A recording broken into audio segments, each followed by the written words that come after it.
This video is brought to you by Miniature Market. Thousands of board games, discounted prices, miniaturemarket.com.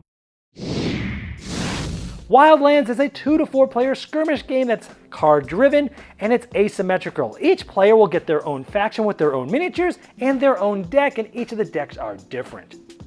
Over the course of the game, you're going to be scoring points by moving into rooms with your colored shards and being able to take actions to collect them, or by attacking others with line of sight ranged attacks, or in the same spot with melee attacks. If you knock them out, you get a point.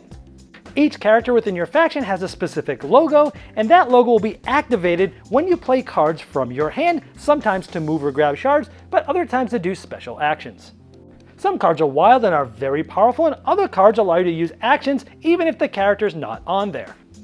And each faction has their own characters with their own level of health that other players are trying to diminish all the way down to 0 in order to claim them and points. And the board is double-sided, where there's a dungeon on one side and the ruins on the other side, which has different spots that are actually elevated and higher, which changes line of sight and how hard it is to move there. Hello my friends, it's the Game Boy Geek here. Wildlands took me by surprise. Great production, great art, great miniatures, streamlined mechanisms. I love the card-driven hand management aspect of this game. Multi-use cards, wild cards.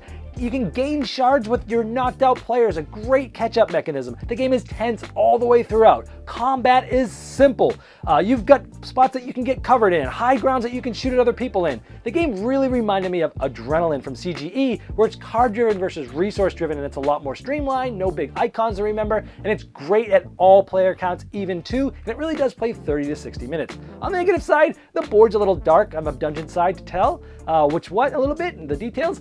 The miniatures, it's hard to sometimes tell which miniature is what, so you're not really always sure how much health someone has unless you ask them and you're telegraphing your move. The blue and green colors of the bases are a little too close to see in even average lights.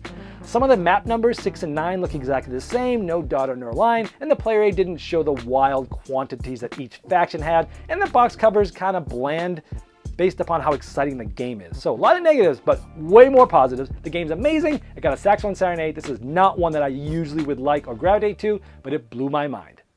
This video was sponsored by Miniature Market's Review Corner. The Review Corner features podcasts, video, and written game reviews by gamers for gamers. Miniature Market, the online gaming superstore. Thousands of board games, discounted prices. Check them out at miniaturemarket.com.